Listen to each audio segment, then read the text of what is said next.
So hello friend, welcome back to another video. তো আজকে একটা আপডেট নিয়ে তোমাদের সাথে কথা বলবো। মূলত আপডেট নয়, এটা মানে একটা রিউমার নিয়ে তোমার সাথে কথা বলবো। তো বেসিক্যালি হয়েছেটা কি, এখন আমাদের ইন্ডিয়াতে একটা মুভি রিলিজ করেছে যেটার নাম হচ্ছে হিট পার্ট 3 বলে। এবং এই সিনেমাটা হিট পার্ট 3 নিয়ে যে সমস্ত কিছু কিছু অডিয়েন্স আছে, অডিয়েন্স আমি বলবো না, সত্যি কথা বলতে সাকিবিয়ানরা কখনো এই জিনিসটা করেও না। তারা শাকিব খানের নিজের সিনেমার ক্ষেত্রেও এই জিনিসটা করে না, এই কম্পারিজনটা তারা পছন্দ করে না। এবং অন্য কোনো সুপারস্টারের ক্ষেত্রেও এই সমস্ত বার খাওয়ানো কথাবার্তা যে এইগুলো তারা করে না, মানে বেকার যেটা করে না সেটা নিয়ে বলে লাভ নেই।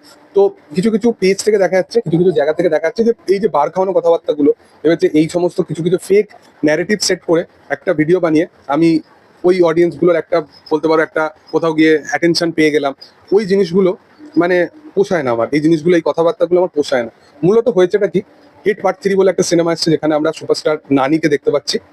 এবং নানির এখানে দুটো পোস্টার ছাড়া হয়েছে, যেখানে একটা পোস্টার সিমিলারলি বরবাদের সাথে ম্যাচ খাচ্ছে এবং আর একটা পোস্টার যেখানে ওই ওরকম করছে সাইলেন্সের ওইটা ওই রেফারেন্সটা রাখা হয়েছে, তো ওখানটাও কোথাও গিয়ে ম্যাচ করছে। তো এইখানে কিছু কিছু পাবলিক আছে যারা ভিডিওতে বলছে যে বরবাদ বরবাদের কপি করলো না সুপারস্টার নানির সিনেমা।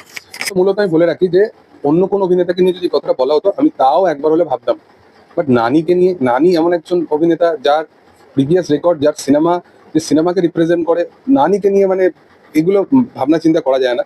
এটা হচ্ছে প্রথম। দ্বিতীয়ত একটা কথা বলবো যে আজকের দিনে দাঁড়িয়ে প্রত্যেকটা ইন্ডাস্ট্রি থেকে প্রত্যেকটা ইন্ডাস্ট্রি প্রচণ্ডভাবে ইন্সপায়ার্ড, সেটা মানে আলাদাভাবে কিছু বলার নেই। এবং প্রত্যেকটা ধারার সিনেমার যে সমস্ত সিকোয়েন্স আছে, তুমি প্রিভিয়াসলি পাস্টে কখনো না কখনো সেই জিনিসটা দেখেছো, আনলেস যদি তুমি সত্যজিৎ রায় না হয়ে থাকো, সেটা আলাদা ব্যাপার।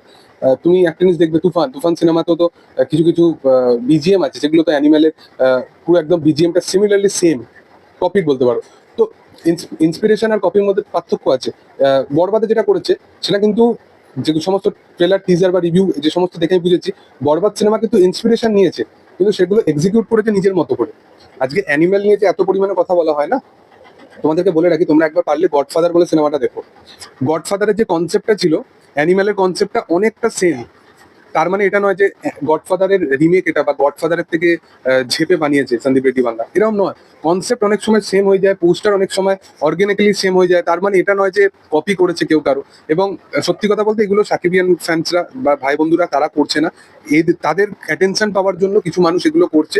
আমার মনে হয় যে ইন্ডাস্ট্রি, যে কোনো ইন্ডাস্ট্রি, সেই সিনেমাটাকে সেলিব্রেট করো, ভালো সিনেমা হয়েছে কিনা সেটা দেখো, সেই জিনিসগুলো করো। আজকে যদি তুমি অন্য কোনো ইন্ডাস্ট্রির পিক লেভেলের একটা সিনেমা যেটা তুমি হয়তো দেখোইনি, সেই সিনেমাটাকে নিয়ে তুমি সিনেমার মানে একটা সিনেমার কম্পারিজন করছো, এবং তারপরে তুমি বলছো যে আমাদের এখানে সিনেমা হলে এই খাদানের সাথে, পুষ্পার সাথে, কেজিএফ এর সাথে কম্পেয়ার করা হয়, এই কথাবার্তাগুলোর মধ্যে আমি যেতে চাই না।